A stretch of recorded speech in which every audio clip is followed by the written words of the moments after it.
ngegama lenkosi yethu Jesu Kristu. Haleluya.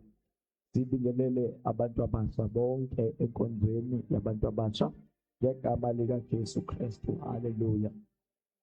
Siyambonga kakhulu uThixo owenzile ukuthi sibe khona kulolu suku lokuqala lwemvuselelo.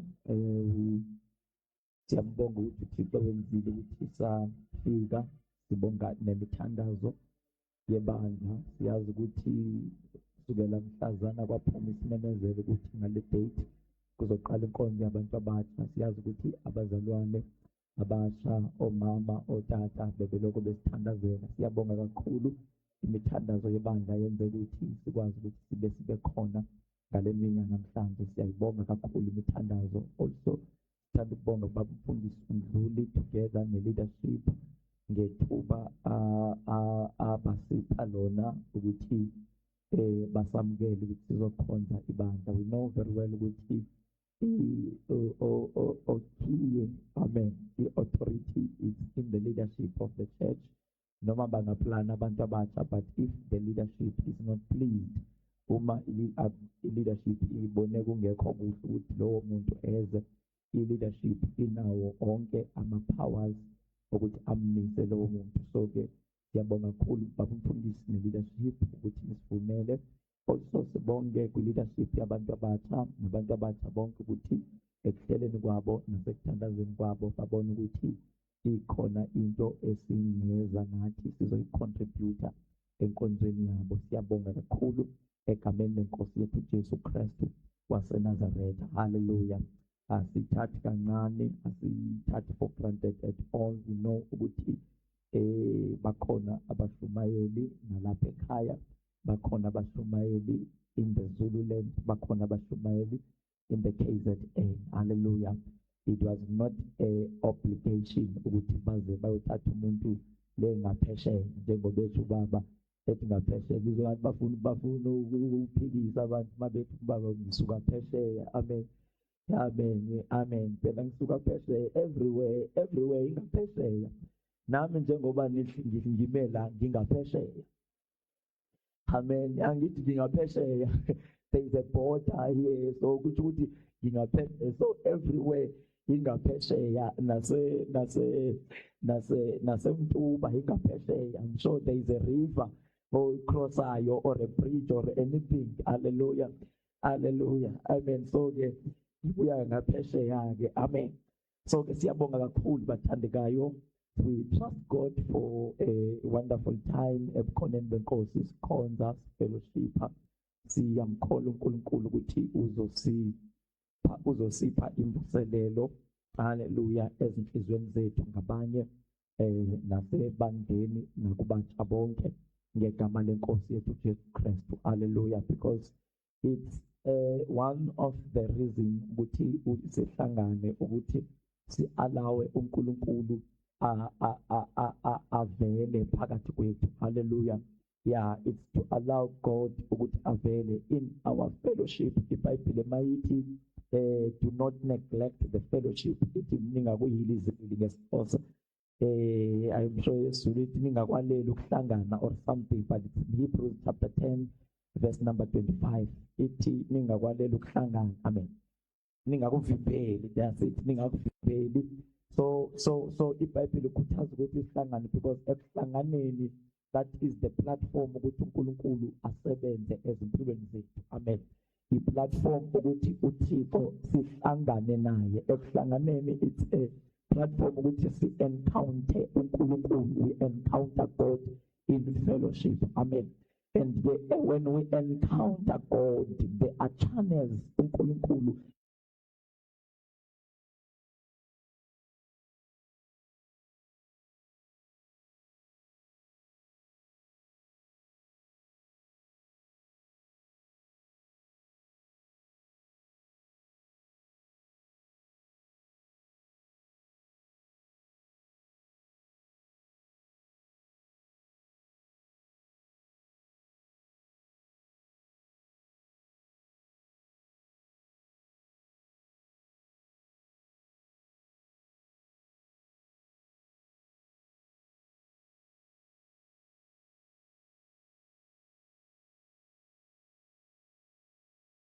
mention few.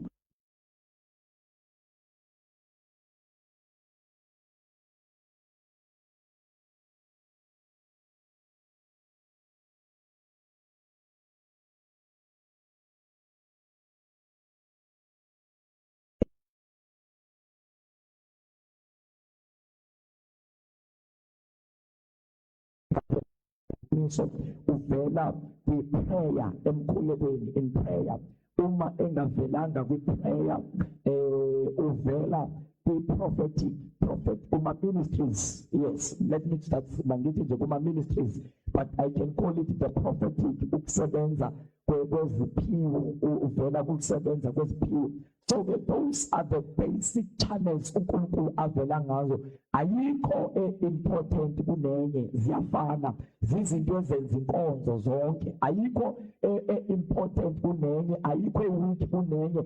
They are equally important. Prayer is equal important as the word. Uma uthi hayi masingathandaza vele siyezwini, you are missing something. Nezwi li equally important as umkhuleko. Uma uthi hayi masileke izwi asivesihlale lapha emkhulekweni, ikhona into ozoyibhuda, usuke ikhona into oyiphazamayo.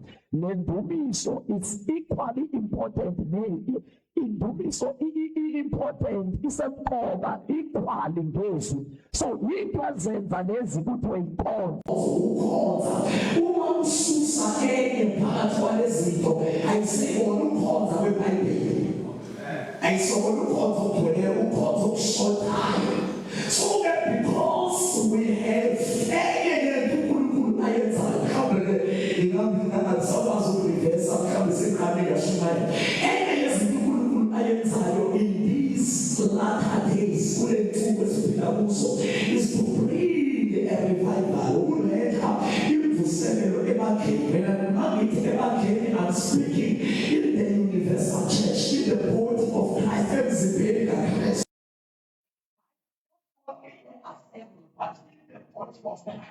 So that always started to say, he gives to select up even exit ever since that everything ever since that yaso. Because we have no cause. We need a redefinition of who the cause. When as it is very serious, as the shape impilo yakho yokuhamba noNkulunkulu, ongathi uma ungazitholanga kahle, ungazi-understandanga kahle, impilo yakho yokukholwa ingaba useless, ingabi na-impact. Uma ungatholanga ukuthi what is the church, iyini manje? Because kunabantu abanga-understandi ukuthi ntoni bakhe, I-understand ukuthi what is the church. Lebi iBhayibheli iza ukuthi is the church. Inamagama amaningi iBhayibheli ewasebenzisayo. Uma irefera to the church, it call it the church. Ibiza ngokuthi is the body of Christ, umzimba kaKristu. Iphinde ibize ngokuthi is the bride of Christ, umakoti wewundlu. Iphinde ibize ngokuthi yintombi, especially in the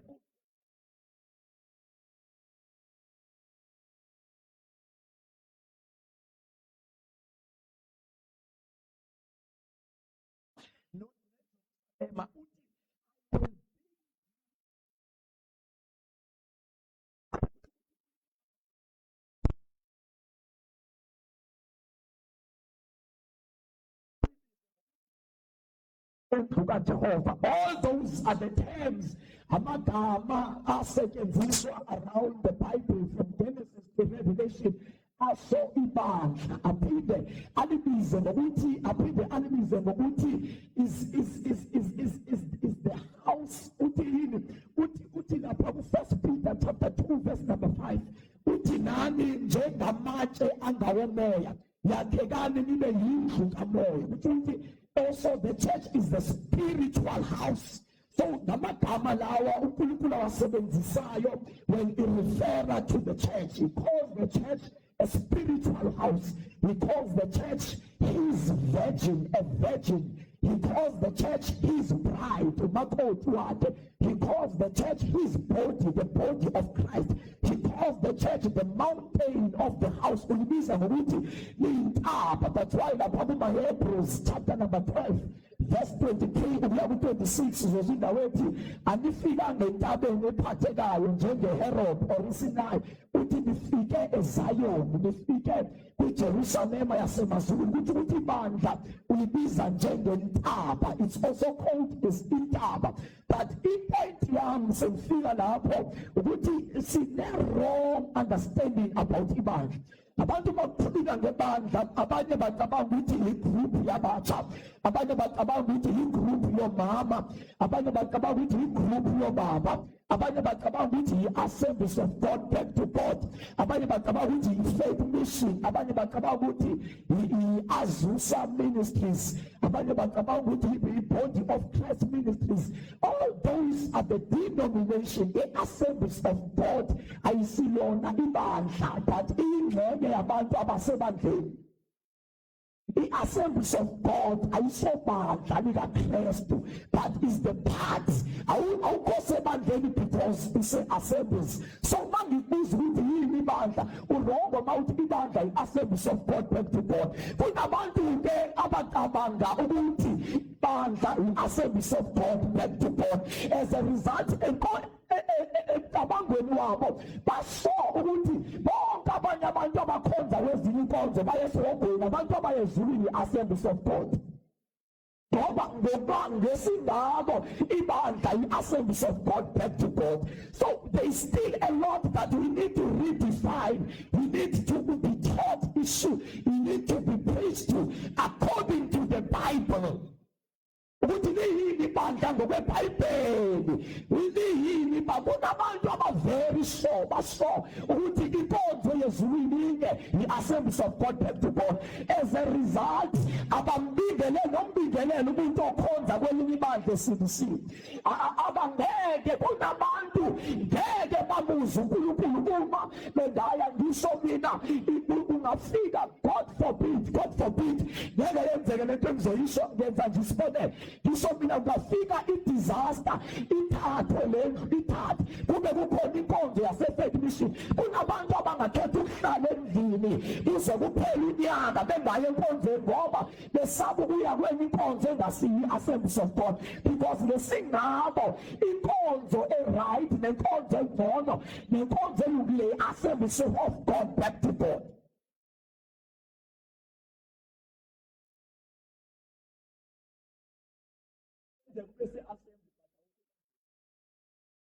Abantu abase-assembly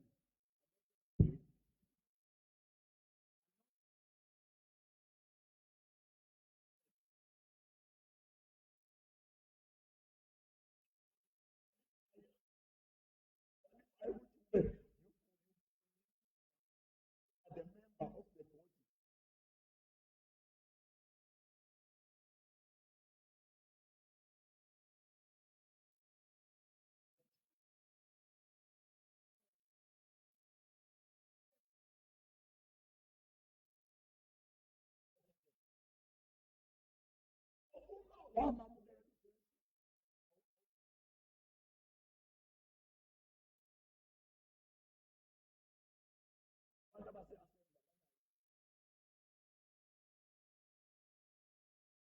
When we speak about the Holy Spirit, we are speaking about something. We need to foreign. Omuthi nje ngathi ngikuseni ngoba wathi umuntu ayazi ngomunye ngokukhuluma. Abanye bayamazi bawadala. Benzeka umuntu awe uNkulunkulu but asale sekhona enkonzweni.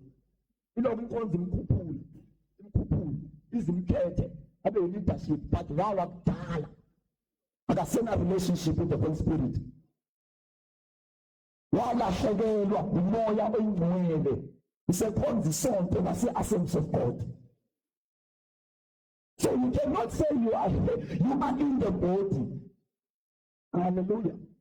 Hallelujah. So that's the thing that we need ukuthi ngalezivuselele umangcwele alowe sikhumbuza, alowe sihlaziyele, alowe sivuselele esikhumbuza ukuthi liyini ibandla. Number 2, asikhumbuze ukuthi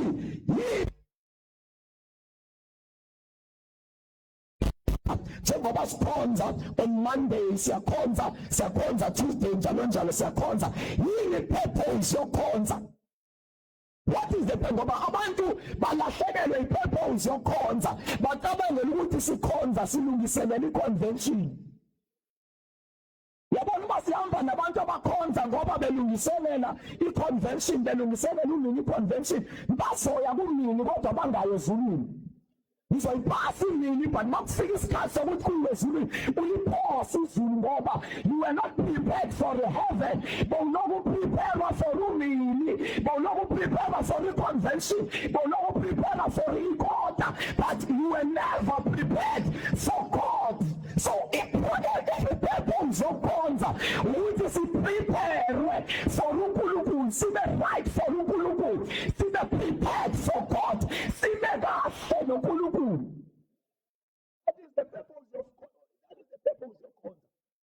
Isikhathi esiningi uthola ukuthi abantu bakhonza kakhulu noma sokusondela ikota, bakhuthane kakhulu, abamthandi uNkulunkulu, bathanda ikota. Akusukhonza leyo nto, ufundraisela ikota, ufundraisela umantli, uprepare report for umantli. Akusukhonza leyo nto. Yabona nje uma nje singaphelisa mantli, kunabantu bangangazi ukuthi ngiyokwenzani, ngiyothini enkonzweni. Ngoba yena ukukhonza ukuzilungiselela umantli.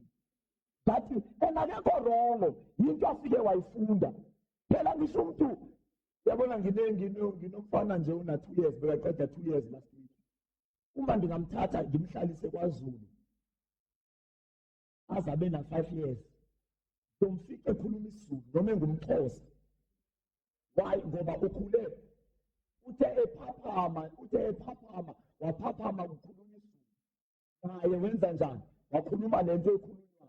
Okay, abantu abaningi abekho wrong ngoba bafike sibhizi ngamakota namamandla. Sebaze bazitshela ukuthi ukukhonza is to be busy ngamakota namamandla, ukuprepare ikota nemandla. Ususe i-concept yekota nemandla. I'm telling you, most of our people can be stranded. Bangabhoreka. Ngaleso sikhathi ayikho ikota eBhayibhelini. Kukho mantli eBhayibhelini. But thina sizinto ezisimisileyo, abantu bethu bamiswe ikota ukuze bakhonza ngoba nakho sokusondela umini, asikhuphe so that siye nomsebenzi kumini, balungiselela umsebenzi wokuya kumini. Laba bantu abapreparewanga, bepreparela uNkulunkulu, abamkhathalele lo NKulunkulu, abamthanda uNkulunkulu, abamomelanga uNkulunkulu. They only love their system, ba-introduce kwi-system yabo, ba-introduce structure. So lesikhathi esifuso semvuselelo, God uNkulunkulu is so tired, ufuna abantu bakhe angakwazi ukufika kubo ngoba uvale ikhethi, uvale isongo samakota namamantli, isystem yesonto, ngoba si-introduce abantu esontweni singekaba-introduce uNkulunkulu. Manje abafuna uNkulunkulu abantu bakhe abakwazi bafika ngoba there's a veil. Okay, you must tear down this hand. The right man is saying, we must tear down. Yinto uNkulunkulu abhizi yiyo is ukudiliza this veil, so that abantu kube ngumuntu, kube uNkulunkulu, babone uNkulunkulu abantu face to face. Abantu babona bahlangana noNkulunkulu face to face. Sengamane-ke uma sebehlangene noNkulunkulu, mhlawumbe uNkulunkulu ethanda sezingamane zibuyeke, but for now iningi into uNkulunkulu ayidilizayo. People must meet with God. Kumele abantu bahlangane noNkulunkulu, kumele bahlangane into yakhe, into ayikhalelayo. there is a difference between ukwazi isonto lakho nokwazi uNkulunkulu. Abantu abaningi abamazi uNkulunkulu, bazi isonto lakho. uNkulunkulu yena befuna abantu basindiswe, bafinyelele kunazini iqiniso. Abantu abaningi abalazi iqiniso. Yini iqiniso? Iqiniso akusilona, akusikungakhulumi manga, kuyenzeka ungawakhuluma amanga, but still iqiniso ungenalo. So when according to a definition, iqiniso yena ukungakhulumi manga. The fact that you are not speaking lies does not mean you are in truth. Kenzeka ukuthi no lies detected in you, but still you are not in truth. Ngempela siwathola amanga, but naseqinisweni awutholakali. So-ke yile nto I'm speaking the Bible, yile nto umoya ngcwele athe uJesu mayekhuluma ngomoya ngcwele, umoya weqiniso uyakunikhokha, uyakunihola, sisho njalo usuku. He will guide you into all truth. There is a truth, is all truth, a whole truth, iqiniso liphelele. So-ke kunabantu abazi ikota ye-truth, kunabantu abazi half. Kule mbuso lo amandla wathola ngokuthi wazi lonke iqiniso. Hallelujah. Lonke iqiniso, whole truth. Yabona-ke indaba ye-whole truth iphinde ibuyele kulento bengiqala. Konza kunendlela uNkulunkulu avela ngazo. Uyavela kwindulumiso, uyavela. Yabona-ke thina, yabona ma upheka, bona abantu abakwazi ukupheka. Upheka kunabantu abathandana ngitshela ukuthi awupheka, if ingredient zakho or kwi-recipe yakho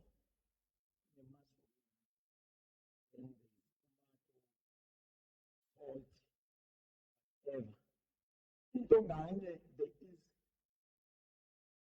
ne-measure okumele uyifake ngakhona, but zonke lezi zinto ziyafuneka. Awuzuthi hayi-ke mina-ke ngizofaka ityiwa. Okay, yeah, in as much as ityiwa usawuthi u-right, but usawuthi kumele ufake kancane. Ma ungathi hayi mina ngiyawuthanda utye usawuthi faka two cups, faka 2 cups zosawuthi. In as much as usawuthi u-right, manje sewumoshakele lo sawuthi. So that the problem yethu okukhonzeni kwethu uku-emphasize i-truth eyi-one at the expense of other truths. For example, uzwe makhonzo bengisho nje lapho emadlanzini the whole week, khuluma ngezwi, shumayela nje indaba yezwi, kodwa ngase ngizoyibhalansisa ukuthi uma singathi masikhonza sifuna ezwini siyeke yonke enye into, siyobheka, we will be half cooked. Silithole izwi, but iproblem yethu sibambe iqiniso elilodwa lezwi, sayiyeka indumiso, sayiyeka iprayer, sayiyeka ipraise, sayiyeka prophetic ministry. Uthola ukuthi abantu bethu namhla bevilapho kuze enkonzweni baphuma ngo-11 ngoba bayezwini. Uphuma endlini ngo-11 vele lena enye into akayikhathalelanga. Kukhona la ungeke ufike khona uma ungakwazi ukukhuleka. One thing that is lacking, yabona uSathane usenza ukuthi sicabanga ukuthi ukukhonza lizwi, esiyalithanda izwi, lesiyalithanda izwi. But when it comes to prayer, uthola ukuthi abantu abakwazi ukuthandaza. When it comes to worship, uthola ukuthi abantu abakwazi ukuworshipha. Worship nje uNkulunkulu. Futhi ingekho nje ne-keyboard worship uNkulunkulu.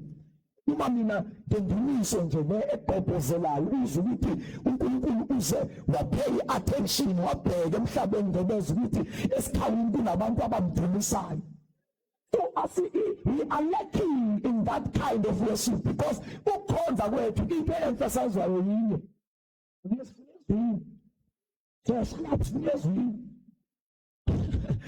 But normally right izwi uma ungaloko nje ubambelena lodwa awuzange wakhuleka, awuzange wadumisa impilo yakho yonke, awuzange wapheza lokuthi mina ngibambiswe. I'm telling you, ngeke umazi uNkulunkulu. So ulazi from Genesis to Revelation, unalo ilizwi but ngeke umazi uNkulunkulu. Amen. Read Romans chapter 1 verse 16.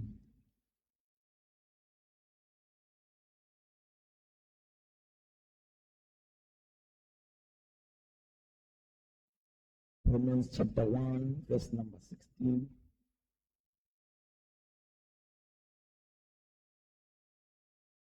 Acts chapter 4 verse number 18. Romans chapter 1 verse Yes. 16. Yes. Ngokuba anginamahloni ngevangeli, ngokuba lingamandla kaNkulunkulu, kube yinsindiso kulowo nalowo ekholwayo. Inamahloni ngevangeli ingamandla kaNkulunkulu, iyasindisa, iyakhulula kuleyo oyenze njani, okholwayo. Yes. Kuba Kumjuda kuqala nakumGreki. kule context akhe uPaul ayicacisa ukuthi uqala umJuda nomGreki, but the key word lapha kuyo wonke okholwayo ukuthi igospel inamandla okukhulula nokusindisa bonke abantu. So ke uthi anginamahloni ngayo. Then verse number 17 athi nayo kwambulwa ini. Verse 17 quickly. Ngokuba ukulunga kaNkulunkulu kwambulwa kulo. The righteousness of God can only be revealed through the gospel. So there is a power kunamandla in the gospel asindisayo. Number two, there's power that reveals the righteousness of God. Ngeke ukulunga kaNkulunkulu kuvele kungakhange kuqala kuvele the gospel. So ukuthi the gospel, it's key for salvation, it's key for redemption of people, of souls, it's key for ukuhlambula nokukhulula kwabantu, and also it's key for ukuthi yambule ukulunga, the righteousness of God, the righteousness of God, the sanctifier, ukungcwaliswa kwabantu, uthi kade beyizoni, bene-background yokona, bene-background yokuthi babe ngababulali, bene-background yokuthi babe yizidakwa abathakathi, but mabambula igospel bathole ukuthi bahlanzeke, babone ukulunga kukaNkulunkulu. Yes, read chapter number 4, Acts chapter 4, verse from 18, 19, 20, then we jump to 33. Uma imike yami nje kuba bebethile ukuthi sina sishumayela ezintenteni, sometimes mashumayela ezintenteni kuyenza kumemeza abantu bengabi namahloni ngitshela. Amen. Yenza kumemeza kanti kumemeza kakhulu abantu abakuzwa. Izwakala kahle? Izenzo chapter 4 verse 18. Verse 18. Base bebabiza babayala ngokuthi Babiza uPaul naboJohane abapostoli ngemuva kokuthi behle umoya oyingcwele, bathola amandla, bavele bashumayela eJerusalema yonke. Lapho bayashumayela manje iziphathamandla abaphetheyo, the rulers and the priests of the place, beba-challenge ukuthi yindaba beshumayela. Beba-advise ukuthi abayeke ukushumayela. In fact, babengabatshela ukuthi abayeke ukushumayela, babethi abashintshe i-subject, shumayelani kodwa tshintshani i-subject, musalukhuluma ngalo Christ way, musalukhuluma ngalo Messiah, musalukhuluma ngalo muntu ogcotshiweyo, musalukhuluma nje ngoJesu eyinkosi, musalukhuluma ngoJesu enguNkulunkulu. Khulumayelani, khuluma kunye, but don't speak about Jesus. Bababiza yesifunda sesihleli phansi ngoba sizofunda. babayala ngokuthi bangakhulumi, Bababiza babayala ngokuthi bangakhulumi, bangafundisi nakanye ngegama likaJesu. bangafundisi nakanye ngegama likaJesu. So wayengavali ukuthi bashumayele, but i-problem shumayelani, but musake shumayele, wayengavali ukuthi fundisani, but musake fundisa ngegama likaJesu. I-problem wayefuna bathiste i-message, wayengenankinga nokuthi bashumayele, but abangashumayeli le-message, abashumayele le-message. So bekithi iBhayibhile bababiza bethi musake usumayela ngoJesu, asinankinga nokusumayela. Uma ningasumayela ngesonto, it's fine. Uma ningasumayela ngobuhlanga ngesenu sase-South Africa, it's fine. Uma ningasumayela ngoNkulunkulu ongumuntu noma unyazi, ngiyizwe kuba umuntu onyazi lakwazi. Uma ningasumayela ngonyazi kulungile, but musale usumayela ngoJesu. Sumayelani impela, sumayelani, khulumani ngolhanyana, but musale ukhuluma ngoJesu. Khulumani ngesonto leli, but musale ukhuluma ngoJesu. Khulumani ngey'nkundla zenu, but musale ufundisa, musumayele ngoJesu. Fundisani inkonzo yenu, fundisani imfihlo yenu, fundisani manihlangene, hlalani nitshelana ngembali nomlando webandla leli. Musale ukhuluma ngombali ngomlando kaJesu. Don't speak anything about Jesus. Yes. Kepha oPetro noJohane baphendula bathi kubo, Baphendula ngoPetro noJohane bathi, "Kuleli nina ukuba kulungile yini ebusweni bukaNkulunkulu ukulalela nina kunoNkulunkulu?" yes, umani nina ukuthi kulungile yini ebusweni bukaNkulunkulu ukulalela nina, my king. Verse 11 Romans, nendawo uPaul athi anginamahloni. Akufuna ukucacisa uPaul zange abe namahloni ngokusumayela the gospel of Jesus, but umani nina ukuthi yikuphi okungcono, to listen to you or to listen to God. Yes. Ngokuba thina asinakuyeka ukukhuluma ngalokho esikubonileyo nesikuzwileyo. Asinakuyeka ukuthini?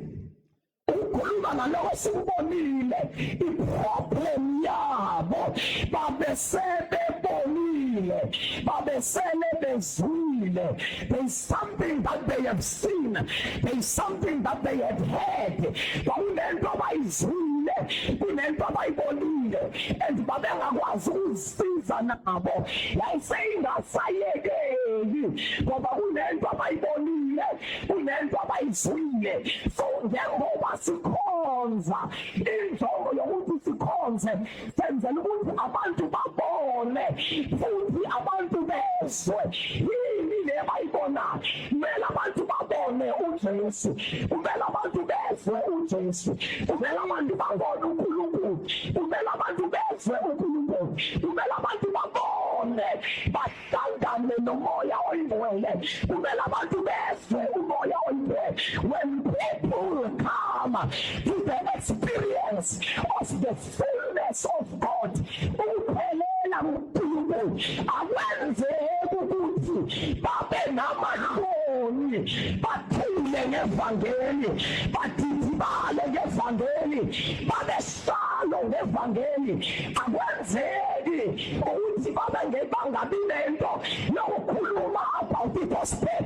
Ngesikhathi uthola abantu abakholwayo abasindisiwe besonda bodwa bengasenaso isibindi sokukhuluma about the gospel, it's because kunento abangayibonanga, kunento abangayizwanga.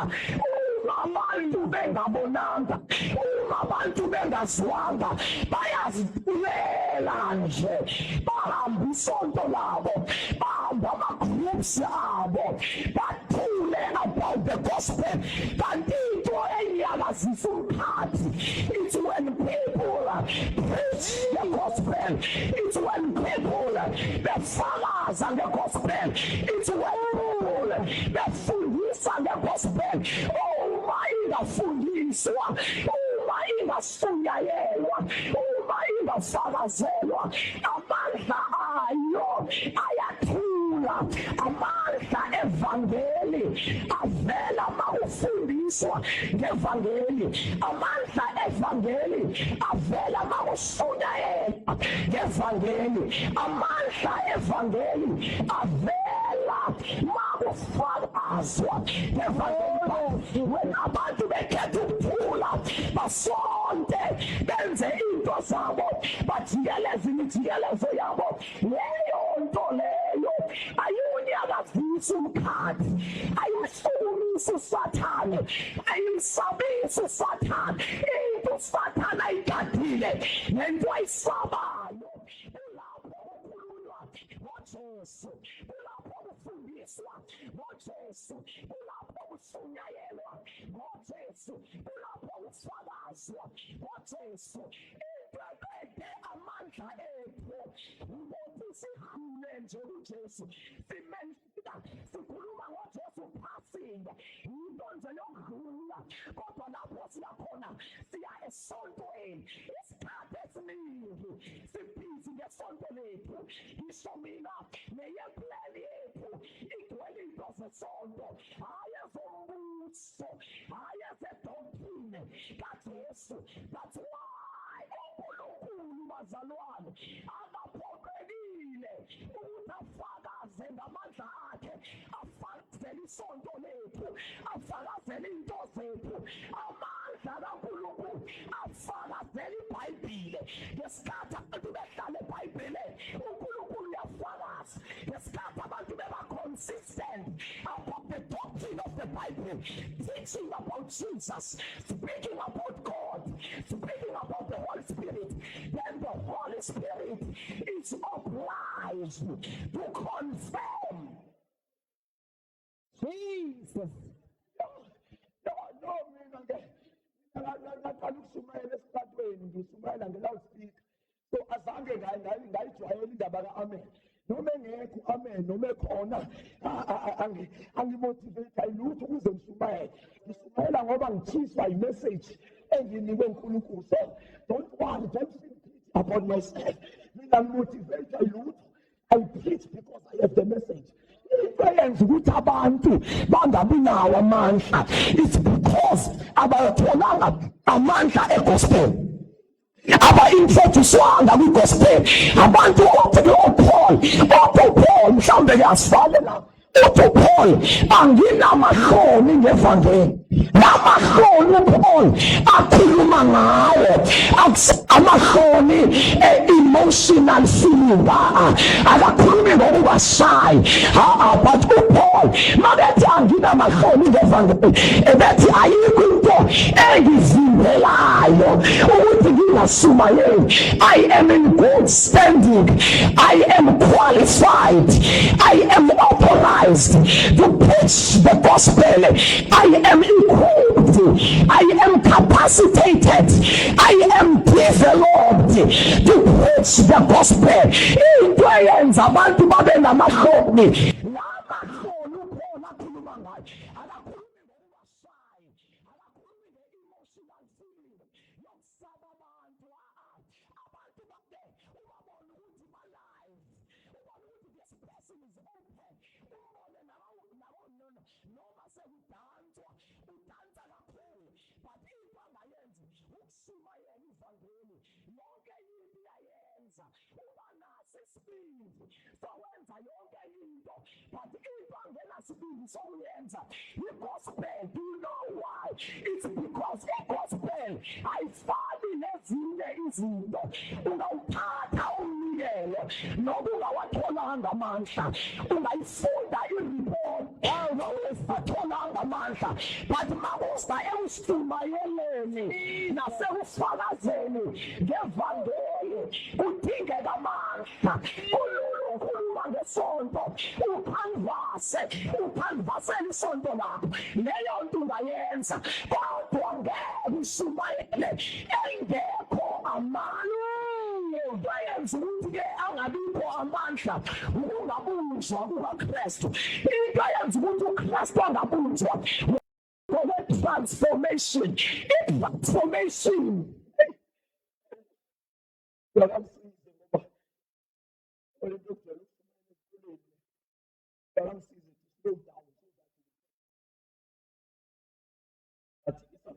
bengenza nefast kuba isikhathi.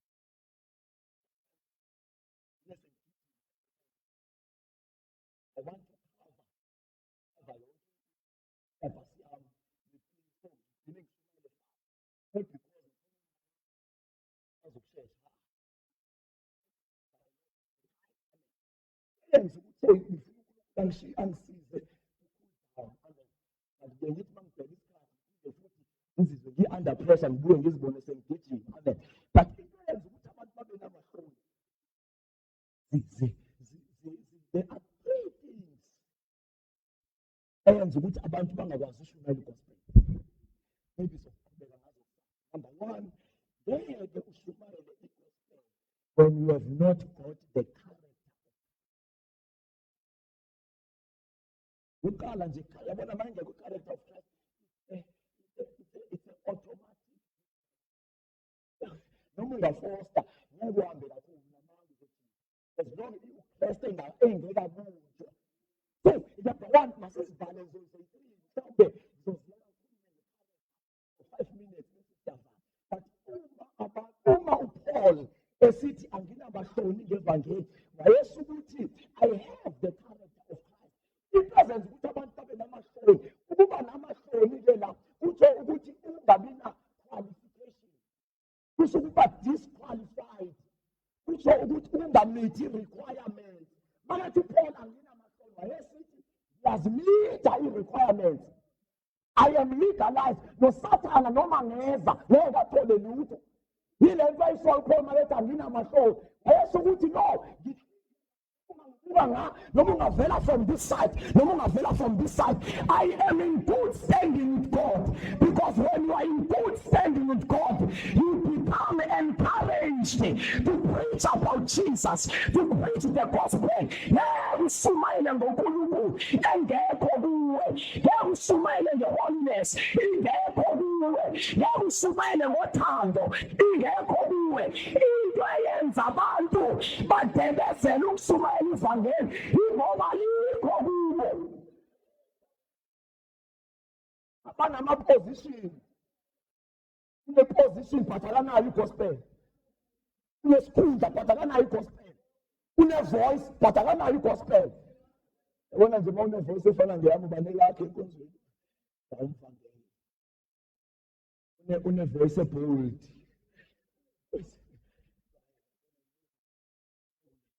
Kuyenzeka manje. Kumele uKristu abunjwe. Number 2, you must have the wisdom of the Spirit. Number 3, you must have the power of Christ. So kumele ke ngoku uthole lezo zinto zontathu. I want the Holy Spirit to help me to unpack yokuqala nje character. Ukuze ushumayele uKristu, ushumayele igospel. In fact, angikho uKristu angithi gospel. But uKristu it's a sub-theme in the gospel. The sub-theme in the gospel. Though it's a basic, but it's not the only theme that we can speak of in the gospel.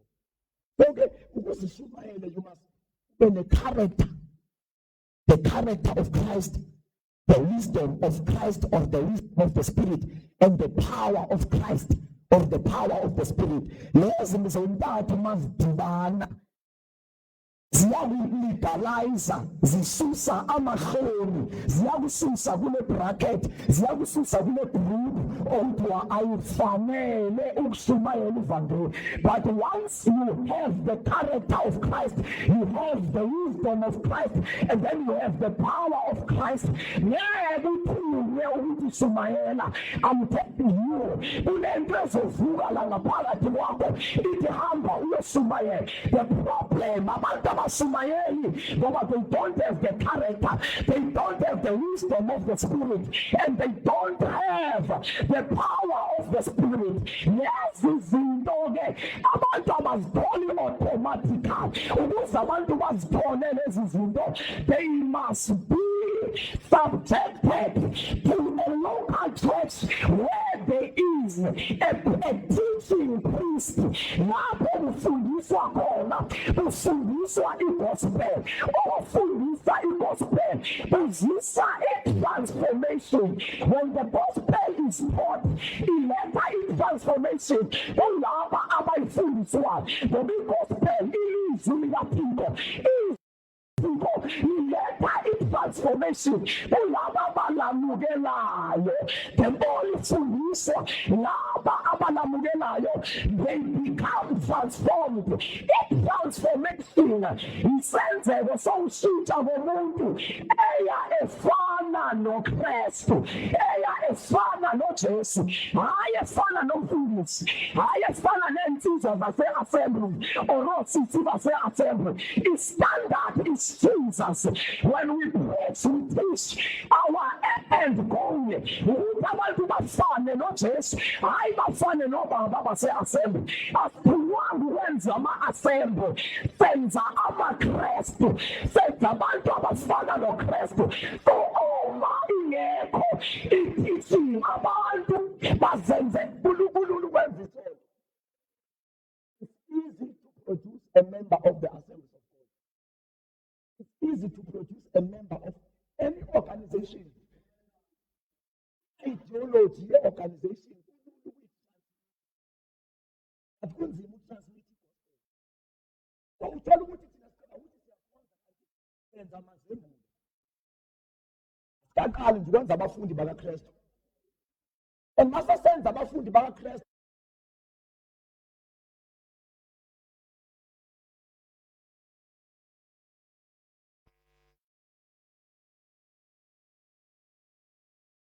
amandla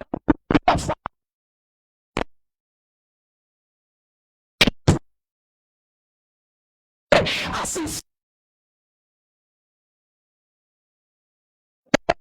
the character of Christ. Kumele kube teaching then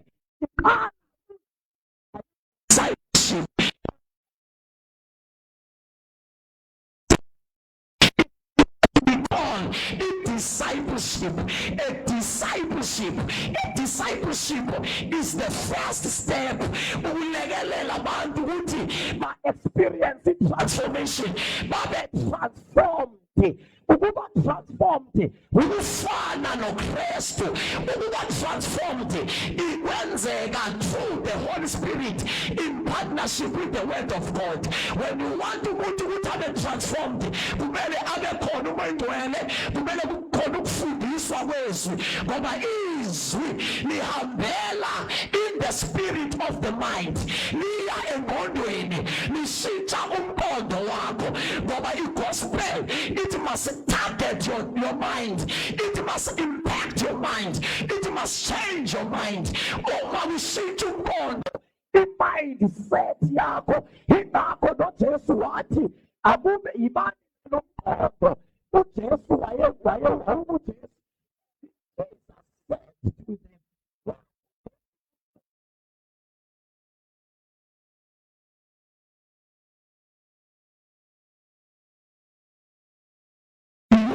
in your mind, be renewed in the mind by the renewal of the mind, be transformed in the mind by the renewal of the mind. So yizwi elikwazi utshintsha ingqondo, indlela ocabanga ngayo, i-mindset.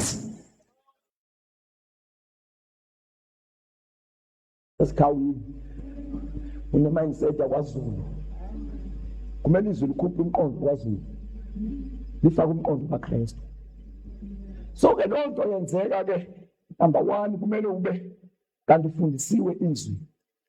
Number 2 kumele ube kanti you are a dedicated believer, ongagcini ngokufundiswa la enkonzweni kodwa okwaziyo ukuthi nasekhaya azithathele iBhayibheli athi go through a Bible. So when you do that, ulifundise enkonzweni nasekhaya ukwazi ukuzithathela iBhayibheli uzifundele, wenze you will be transformed. Yotransformwa ingqondo yakho, yoshintshwa ingqondo yakho. Amen. Yoshintshwa ingqondo yakho. Then makwenzeka lokho, if you continue ukwenza lokho consistently, kubumbeka uKristu lapha uPaul uthi bantwanana engisikwa yimini bangabo ngesixhosa angisazi isiZulu, uthi azi uKristu abunjwe. uKristu asabunjwe, so uKristu kumele abunjwe.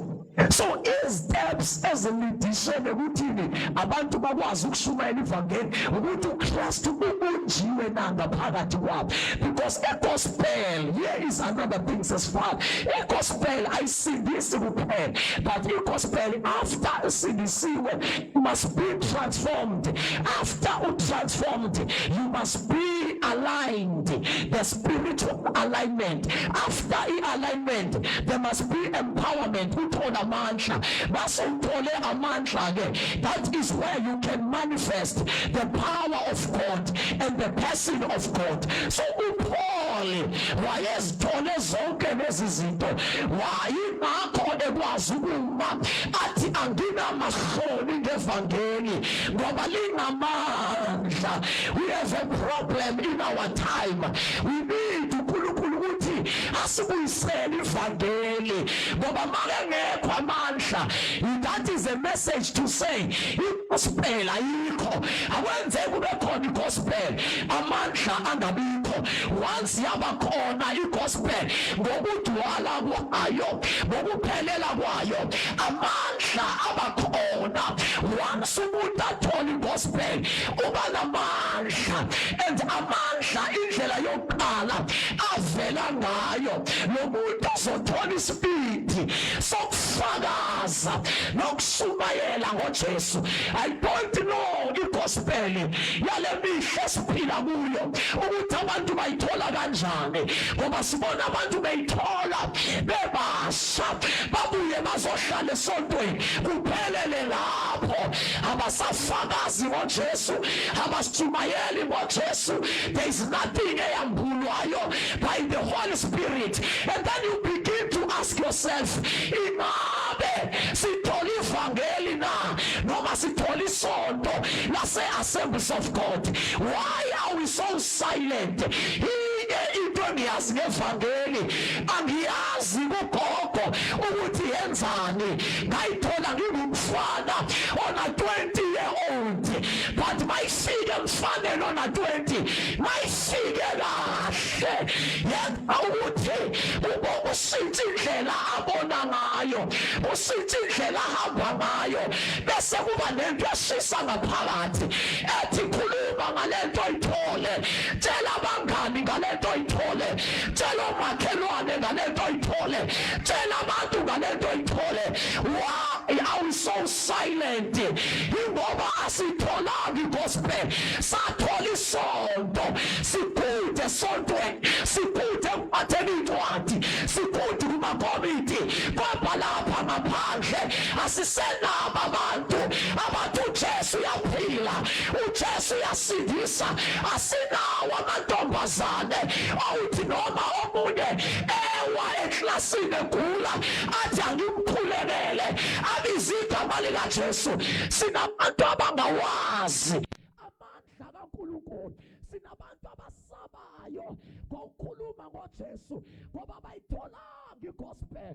Abantu bathola isonto laseMagnifico, abakamtholi uJesu. May God help us to go back to the gospel ngoba into enamandla.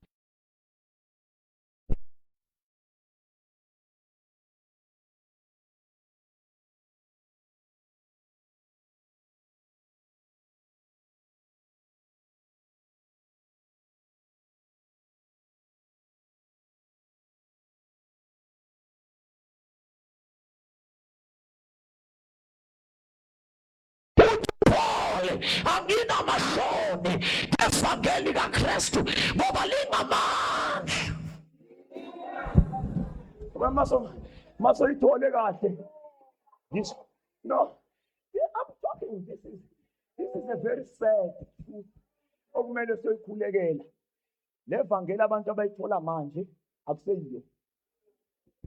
And the problem ayikho kulabo abayitholayo, ikulabo abanikayo. Abanikwanga ivangeli banikwa isonto. This is the honest truth. So this is the fact. Bafowethu asitholanga ivangeli. I'm so sorry about that. Sithola isonto lase-Assemblies of God. That's why we excel kuma monthly, youth convention. We are so excelling. But where are the girls ezinezinto yokuhambisa ivangeli? Kule nkonzo lekwakuphuma abantu abasha beyosumayo bengathunyiwe, bengakhuthazwanga, irregardless of igender. Kuphuma amantombazana ashumayela, abasemsebenzini beshumayela, ezikolweni beshumayela, kubenyakazisa, babethole yona, manje kwathuleka. Lento mayifika kwenzeka lento yenzeka kumama wesifazane eSamaria. Ithi iBhayibhile wanela ngahlangana noJesu, washiya ibhakede lakhe wangena eSamaria, wathi wozani nibone ongitshele konke. But in our time we are so quiet, we are waiting for monthly, silindi inyanga, silindi ikota ne-convention, sigqoke kahle, akasekho amandla kaNkulunkulu. Where is the gospel of power?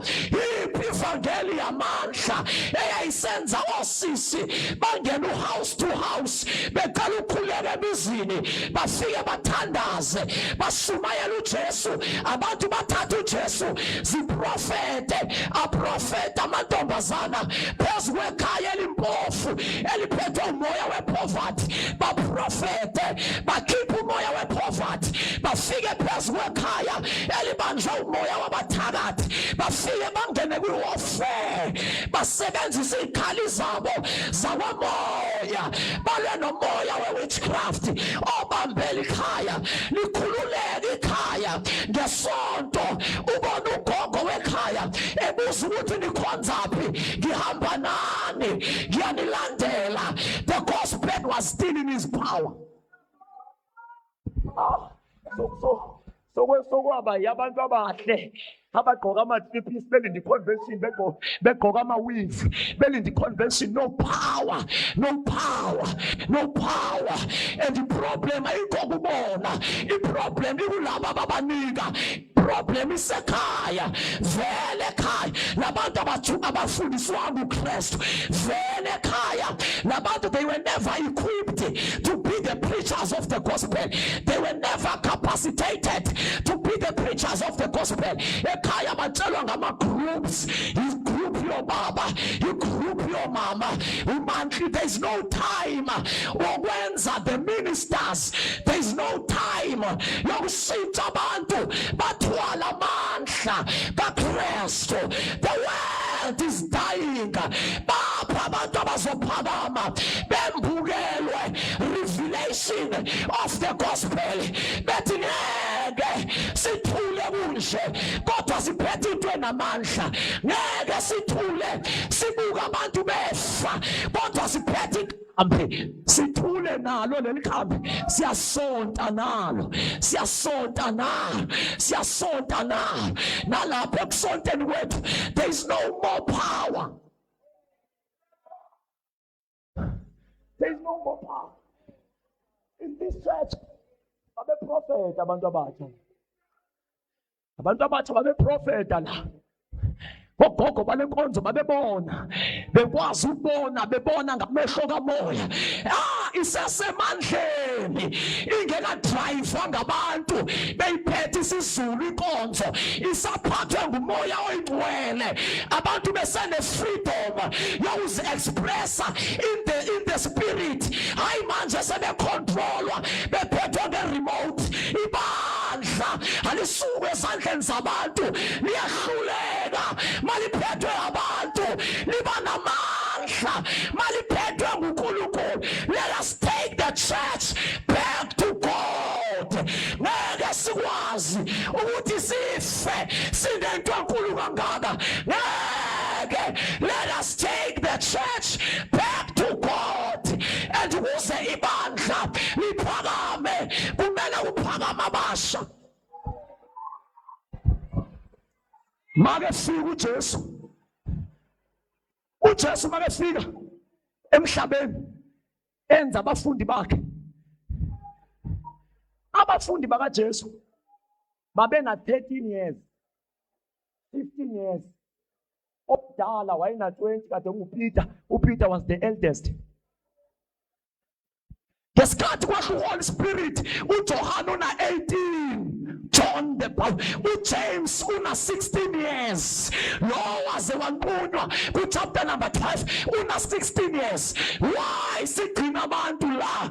And iBhayibhile nescience, yinye into iBhayibhile nescience esivumelana ngazo about istructure somuntu, ziyavumelana ukuthi umuntu mayisemusha uba namandla, and lamandla la uma bengayitholanga igospel bazowasebenzisa emaklabhini, bazowasebenzisa ebafaneni, bazowasebenzisa ebubini lamandla. So we must equip them, prepare them to be the ministers. Asibenzi babe izisebenzi ngoba banamandla. UJesu wayengalanda abantu abana-50, wayenalo ilungelo lokuthi alandwe abantu abana-40. Wayengekho umuntu ona-40 kubafundi bakaJesu. Omdala wayena-20, abanye bena-13. Kodwa la kule nkonzo uhlala uze uyogana ungazange waprofeta noprofeta.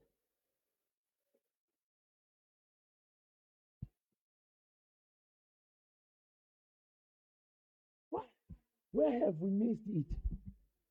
Where have we missed it? Why our girls are so poor? Why bepholile abantwana bethu? Why bepholile? Yini le kade ngesikhathi senu babumdlule yenza ukuthi ningahlaliseki? Why manje abantu bepholile? Why bepholile? Besonta. Baphuma esontweni bayekhaya, basifona i-cellphones until ozelalale. There is no burning desire. You know why? The gospel. Let us go back to the gospel. Let us go back to the gospel. Let us go back to the gospel. Uthi Paul angina mahloni ngegospel ngoba ingamandla kaNkulunkulu. Ingamandla kaNkulunkulu. Into uNkulunkulu afuna uyenza phakathi kwethu. He wants to raise people who will be not ashamed about the gospel. uNkulunkulu ufuna usivusela abantu abazothola amandla. uNkulunkulu, there are people he wants to handpick azozikhethela bona kule sonto lemvuselelo azolayita umlilo, uzawuphosa umlilo phakathi kwabo so that lo mlilo uhambe udla isikhawu sonke, udla uzulu wonke. But God is here to prepare a vessel that will carry the fire of God. There is a difference. Umuntu ethola umlilo kaNkulunkulu, inhliziyo zethu zivutha, kuyabonakala noma sezingasavuthi, kodwa kule sonto we want God to set us on fire. Set us on fire for the revival. Set us on fire for the gospel. Set us on fire for the end time move. Akavutisa uJesu umlilo enhlizweni zethu. Uma ngabe we don't find a way to equip our youth ukhonza noma yiphi gathering yabantu, noma it's a political or it's a civil, but isiwe yabo yokumuva kumele ifocus eku-equipeni laba abasakhulayo, so that kungenze ukuthi laba abangaphambili mawenzeka basone ife inkonzo. Ngoba azange we never spend time sakhonza inkonzo sayenza ukuthi accommodate thina bogogo, kanti kusasa sizofa. No, angiprofeti kabi, umuntu omdala nguye ahambe qala. So we must find a way to equip our people spiritually. I go away organization spiritual. They must be in fire for God. Hallelujah. They must be on fire for God. And one of the system, now let's start. We'll talk about prayer. Ukuthi yahlupha ke lento yama youth week ngoba mawushumayela ngeprayer kumele ushumayele uphinde ubathathe abantu uthandaze nabo. Bese ubayeke bazithandazele. Ngoba kuvalwe nezikole ufanele siyathandaza ngo5 la ekseni. Yayinjalo ivangeli. Sasike sihlangana insizwa ngeholiday nje zikhipha busy holo ngo6 ekseni sizokhuleka. Manje siyasonta manje.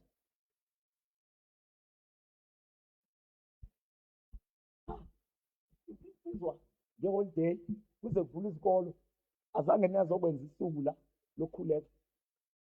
Nize niphinde esikolweni. Niqede iholiday. You are young, you are 15, you are 20 years, you are 25. Bazalwane. Amandla kaNkulunkulu atholakala emkhulekweni. Lift up your hands. Usizwise lawo mandla abafundi bathenjiswa silifuze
We are desperate for the refreshing.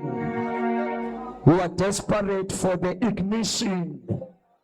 Ayamando korabasika mahando kosia. Koramando robokosia bahando kosika. Tuna mamoro kosika bahando kosia. Sena makora basina makosia.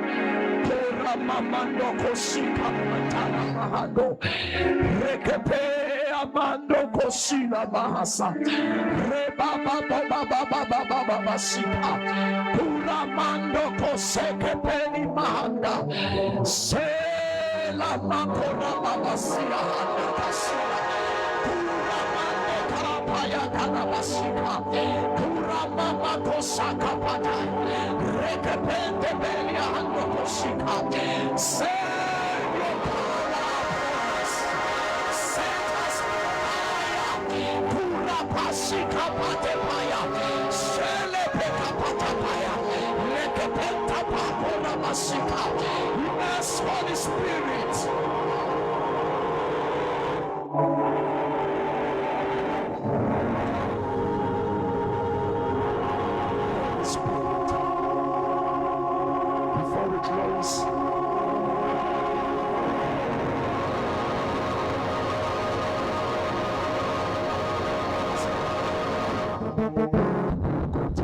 Tomorrow, let's come on time